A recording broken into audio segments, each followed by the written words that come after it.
Hey everybody, this is going to be a real quick guide on how to do the faction warfare missions. This is the best way to take advantage of our high tier. So again, what tier means for those that are completely new to this is from the faction warfare window. We are in T3. That gives us a 75% bonus to loyalty points. We can even reach T4 and potentially even T5, but that would be a kind of total warzone domination mode. So at the moment we're in T3, which is great. We're getting a big bonus on loyalty points. The missions were recently nerfed, but they are still better, in my opinion, than running the complexes if you are able to do them. So to jump into it here, we're going to start with how to find the missions. So to get to the window I had open before, we're going to go to the E in the top left of our screen, go to activities, go to the agency. We're going to open this up. We're going to go to the agents and missions, either tab works. Then we're going to go to agent finder. I already have my filters set up, so this is what the filters look like. Again, agent type, any type. Level 4 specifically is what we want. They're going to have the best yield. Location, any distance, doesn't matter. Security status doesn't matter because these are FW missions. They are only in low sec. Faction Amarr Empire, and then specifically 24th Imperial Crusade is what we are looking for. So now that we have this set up from this window, we're just going to right click and we're going to add waypoint, add waypoint, add waypoint, and add waypoint. So now we have all of the missions here. What we want to do is that we want to make sure we're picking up all 5 missions at the same time, because the most efficient way to do this is to do 5 missions in a grouping. So when you guys are seeing the Dremels running around, that's what they're doing, is they're picking up all the missions that they can with those Dremels, and they're using the Dremels because they get the warp speed bonus, and they also cannot be smart bombed. And on top of that, they're also fit to be as nano as possible, so even with like double SIBO to tackle, you still can't catch those things. So they're setting those up and they're going around collecting all of their missions, and then they're going to go open all of those missions, but we'll get into that later. So first thing to do, get all your agents lined up. We also have an agent here at RZ, so that'll be number 5. There's 5 missions we can take. There could potentially be more. We just need to take the systems that have the 24th Imperial Crusade stations in them. For example, Huola has one, but we never get our hands on Huola, so that's probably not going to be an option. But it's an example of what might create more of these mission agents available to you here. So 5 is what we have at the moment. We've got our waypoint set. We're going to go to the A over here, and we're just going to hit optimize route. And that's going to give us the most efficient way to pick up all these missions, like in the order that fits that total route altogether. I'm not actually going to go pick up 5 missions. We're just going to do 1, but that's how you're going to set it up. So you're going to travel to each one of these stations. You'll talk to the agent. The mission cannot be accepted remotely. So you'll talk to the agent, pick up the mission, and you'll go from there.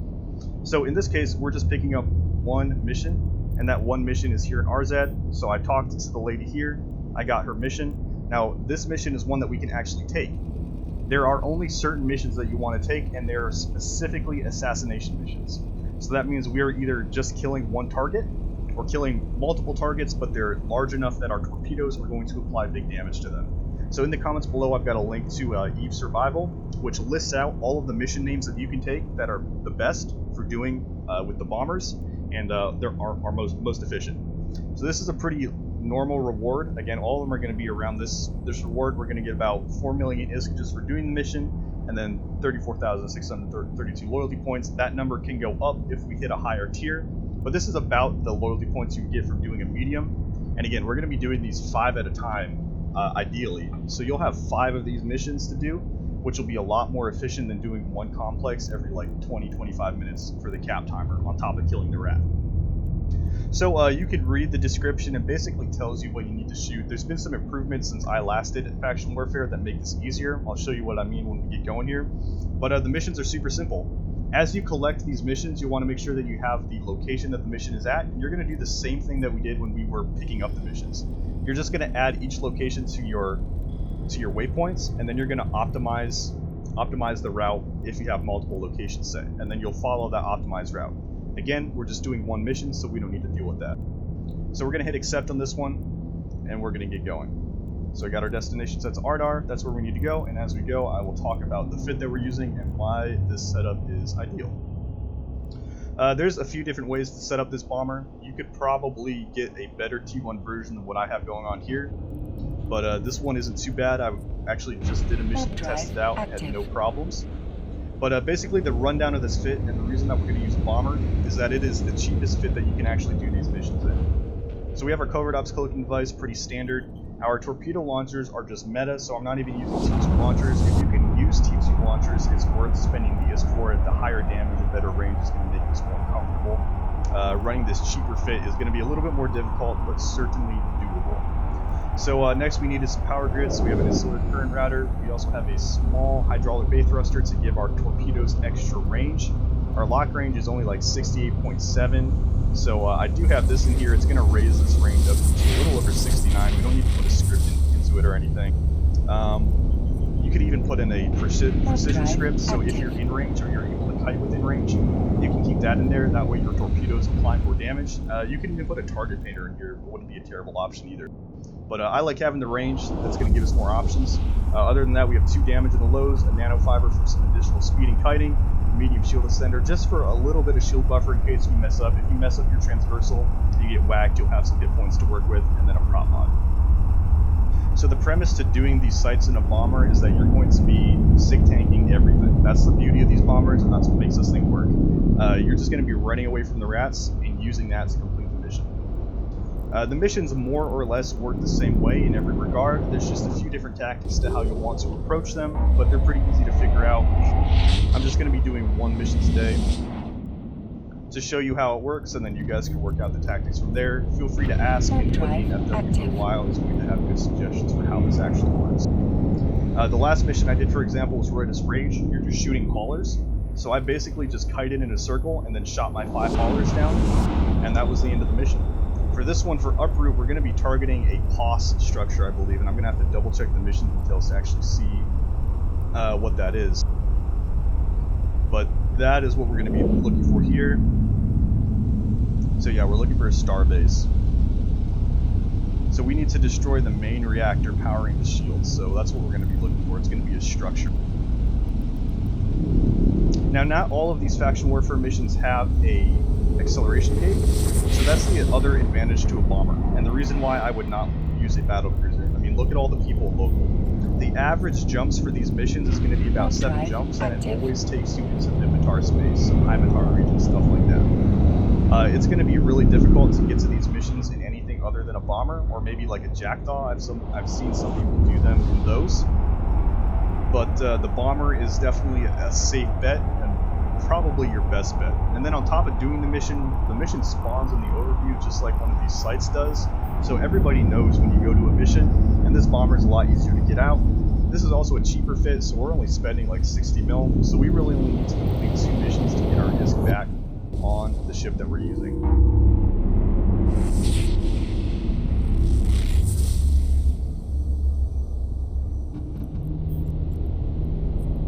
As far as other potential concepts work, I've heard of some people doing it with Serbs. Again, that's great. The only issue is if you hit a gate camp, that would really, really suck. So that's why I like the Hounds. You're not going to get caught by a gate camp. There's no potential chance of that going down. However, the Serb would be much more survivable, of course, if you had somebody hunting you. So that would definitely be an advantage. So we're almost to our mission site here, and I will show you how to do uproot.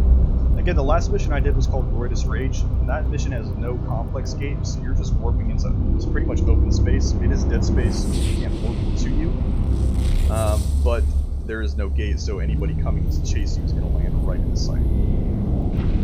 And again, all of these missions are what I'm calling assassination missions. We're just taking out 1 target or 1 structure. We don't need to clear the whole room, just kill the objective and then you leave. One nice change is that they actually have this pop-up in the left here, so it's going to say complete when I'm finished.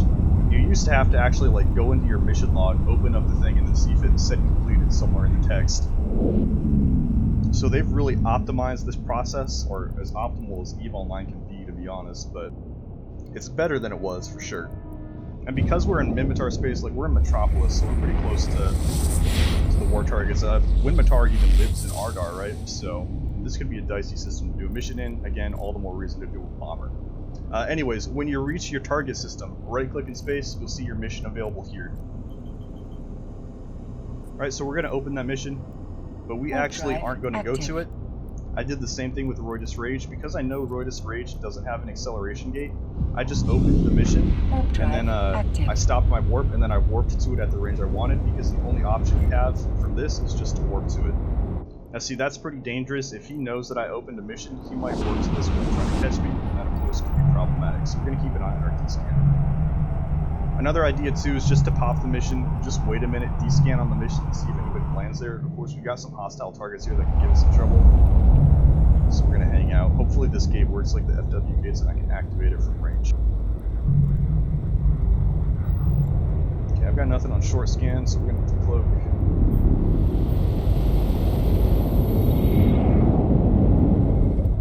It looks like we need to be closer to this gate, so we can't activate these gates from 100 kilometers. That's going to be a difference from the faction warfare gates. So you're going to want to warp to these at about 10 if you know it's a gated complex. We're just going to burn in real quick here. That's kind of the beauty of these bombers, is they're super maneuverable, so super easy. This one also has an acceleration gate, so before anybody gets to us, we're going to be able to see them on the scan and know what's going on. So we're going to reach this gate here pretty quick. Should be about 10 kilometers. It'll let us activate. Warp drive active. Now we're going to want to cloak midway through here. If I recall doing uproot correctly, what we're going to do here is we're actually going to burn cloaked to the right side of the structure, and then we're going to engage the main reactor from there. It's actually going to decloak some of these. So the idea always with these is that you're going to use speed to sig tank these guys. If you can find an align out point behind your structure, that's always great. I don't have these things on my overview, so we're actually going to have to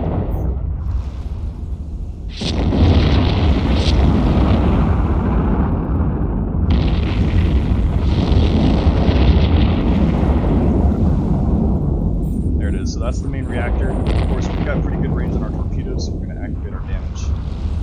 Keep going on that. So that's all we have to do for this mission, is kill this one structure. So we've got about 72 kilometers to work with. Our lock range is 68, so our objective is to sig tank these guys for as long as possible and then kill this structure. I believe in this mission as well, some of these frigates can point you, so that can be problematic. Also, if you get far enough away from them, we are cap stable, but we can always just get up our transversal setup here and turn this off so we lose our sig bloom. Anytime you can align out to something, that's always beautiful as well. So we're just going to align out like that. I'm going to go burn my heat damage for this and just try to get this down as quick as possible. And we're now coasting with our promod off, so we're going to rely on our small sequence radius to pretty much tank as much damage as we can.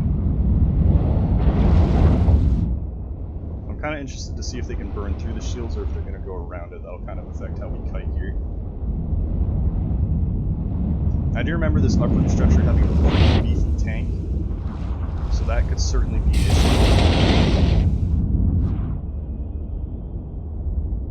As you can see though, I mean, we're taking a few plants in close here, but the height of our shield regen is going to happen at about 50%. We can maybe take some other steps to mitigate damage if we have to as well. Again, with some better setups and more range, we can actually do even better. We can kite even farther away, which is going to reduce the damage even more. So we're going to turn on our prop mod real quick, and we're just going to try to get a little bit farther away here. As you can see, we're taking a lot less damage now. Still a little bit here and there, but our passive shield regen should be able to compensate for any of that. One dangerous thing, of course, with these bombers is that if you make a sharp turn and you lose your speed, you're going to lose your transmission, so you really need to be careful about when you're making turns. Of course, in that scenario, I made a turn, you were alright, but it could be a problem if they're close enough to do damage to you. Keep an eye on our D-scan, we're still clear. So anybody coming into the site, he's going to come from the other direction, so you're going to have plenty of time to get out of here before anybody hits you.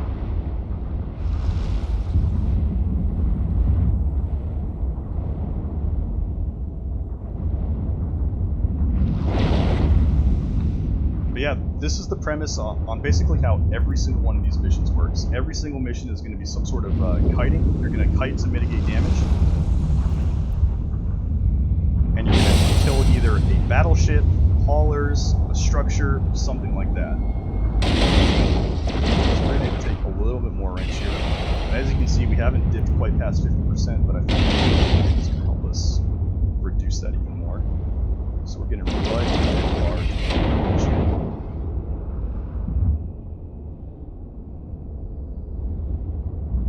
And of course, with better skills, you could even put in implants as well. Anything you can do to increase your damage to make these go quicker. It also makes you have less time to kite, so the more damage you do, the less time you have to spend here kiting.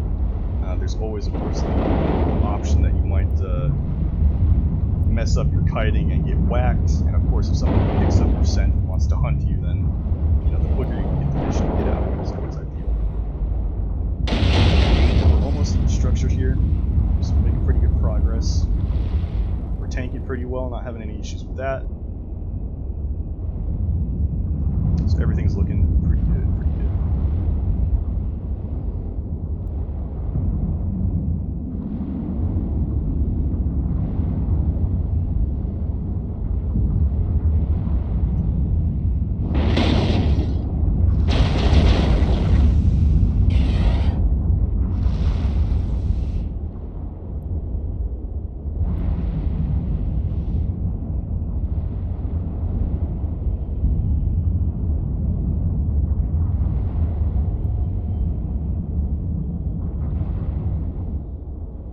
Some of these guys are getting pretty close, like that guy's within 47 kilometers. Actually, I lost my mom.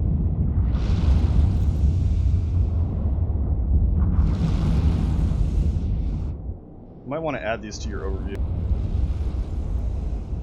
That'd make this significantly easier. Yeah, we're just gonna move up. Guys down there are getting so close to us. Okay, see, we had a cormorant come in. That's definitely going to give us some trouble. A cormorant can hit us from pretty far away. He doesn't even need to burn towards us. We're just going to line out. We'll try to apply as much damage to this as possible. But yeah, we're going to start taking some heavy damage from that claw. We're just lined out, so I'm not really in danger if I take too much damage with this bounce. No big deal.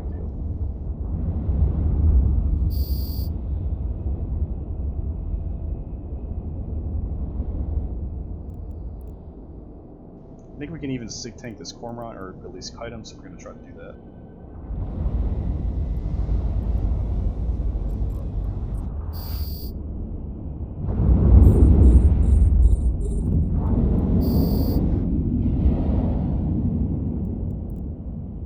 Alright, he's gone, yeah, so he didn't even want to. He'll probably come back in a frigate, though, to be honest. That'll be the most dangerous. Because if you get pointed, you're not going to have much luck killing a frigate with torpedoes. Also, I believe the rats shoot them as well. Like, they're going to shoot the Mimitar, so I imagine that's actually what pushed that cormorant off. And as you can see, we haven't been taking any damage, so that kind of worked in our favor.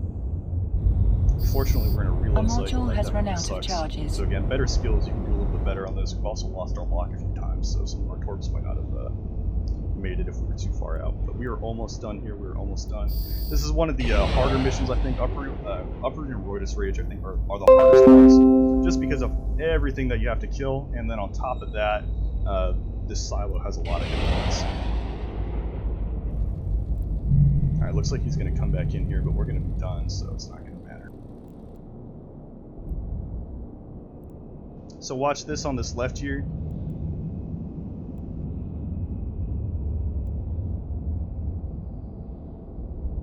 There we go. Now it says mission complete. We can actually set our destination, and we're just going to leave because we are done. So the warch already came back. No big deal. We're just going to walk out.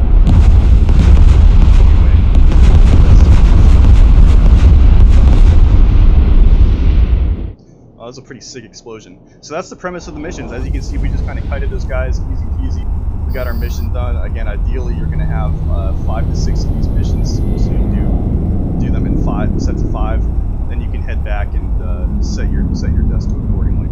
So objective complete, we're good to go, we're going to get that reward, and that's it.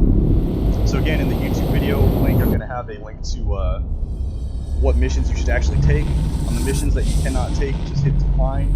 Try not to decline too many missions though in 24 hours, so if you get like 2 bad ones, just hit decline once and let the other one time out. You can take a larger faction standing hit if you decline twice.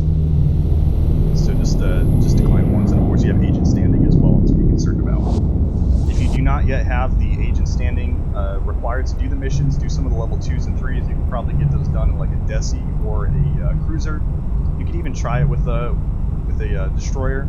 That Eve survival link I sent you should also have the missions you want to do for the lower levels as well. But yeah, that's basically the premise. Again, you'll do five of these in a row until we get more missions unlocked. Really easy way to make some loyalty points, a lot safer than doing the complexes. You actually get to do something other than shooting NPC for 25 minutes while you orbit a beacon. So that's the basics of the video. If you guys have any questions, hit me up. If anybody has any better fits to share, by all means, let us know. Again, this can definitely be optimized. There's a lot of different ways to fit these, especially if you can do T2 torpedoes. There's a lot of options. The reason we use the Hound, by the way, is that the Minotaurs specifically have a damage bonus, or a damage hold to explosive. I believe a Manticore would be alright as well. A Manticore would be decent, but the Hound has the best damage opening. So a Hound is probably your best bet as far as that goes. Otherwise, for the Minotaur, it's the opposite. The Amarr have an EM hole, so they actually use the Purifier. Other than that, though, that's basically the rundown of how you want to get these done and the best ship to do them in. So thank you guys for watching. I hope this helps.